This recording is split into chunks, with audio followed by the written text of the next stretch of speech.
You can get the microphones you see here and all your other professional recording needs at proaudiostar.com, Brooklyn's #1 source for pro audio and DJ equipment.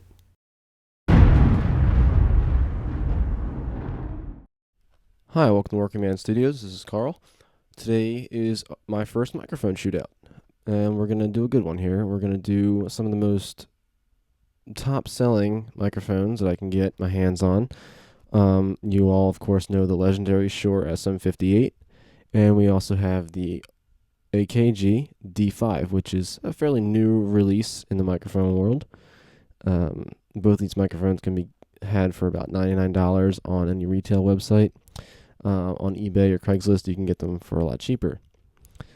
Some differences between these mics. Obviously, the Shure is a cardioid microphone, cardioid polar pattern.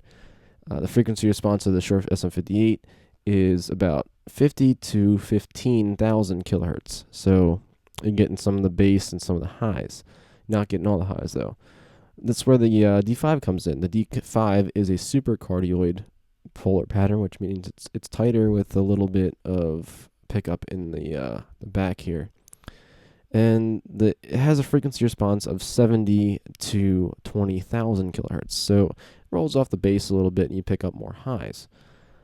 Does it really affect the performance of it? No. It's just a little bass roll off and it sounds great. So what we're going to do is we're going to put this mic down and we're going to go ahead and switch to these two mics.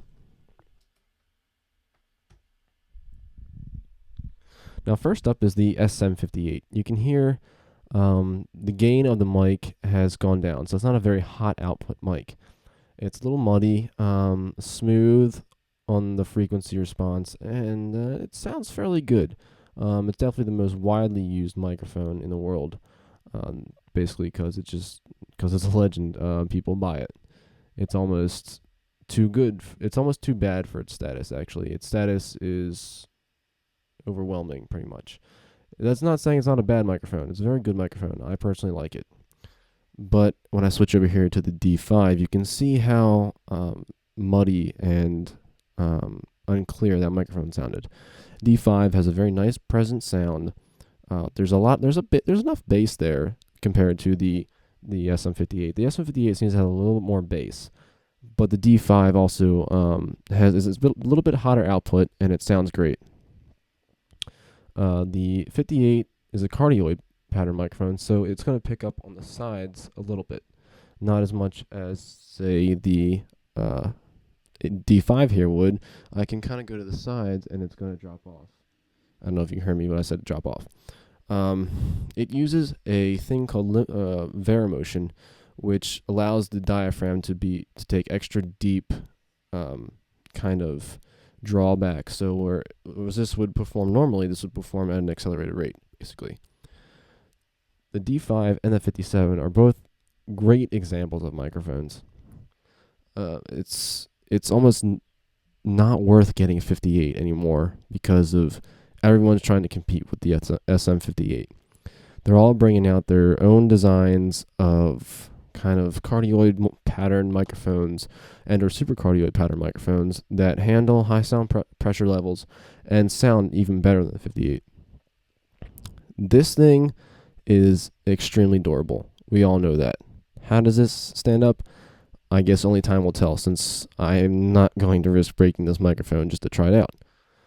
The 58 is always been a standby for many musicians and many recording professionals because of its durability, its sound, and just for the fact that it's a Shure microphone. Shure always makes great stuff.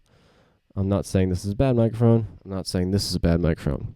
I'm just saying that for $99, if it was me buying this microphone for $99, I'd probably pick the D5 because it sounds a little bit better. It's got more vocal response and frequency response. Sure, you lose a little bass, but is that a bad thing compared to this is a little muddier? For vocals, I'm saying speech-wise, I'd probably go for the 58. And for singing-wise, I'd probably go for the D5. Just because it sounds a little bit better with the singing voice. And the 58 sounds a little bit better with spoken word. Probably radio DJs and stuff like that would find the 58 more attractive than the D5. Both packages come with a microphone bag, a clip, cable ties, stuff like that, and just a random assortment of stickers and information that you would expect any mic to have. Now, that's pretty much it for this episode. If you have any questions, you can email me at WorkingManStudios.com, or you can post the comment or question on the YouTube page. Finally, I'll leave you with a little bit of singing. Now, mind you, I'm not really good at singing, so I'll try my best. First, I'll do a verse with the D5, and then with the 58. 40,000 miles away, you will fight to protect our names. Risk your life's the price you pay, but what is there to gain? And I know you'll make it home, and I know you'll make it home. Yeah, so sorry if that was bad, but I just wanted to give a kind of like a vocal representation of singing in both microphones, since you heard the vocal aspect of, speech patterns.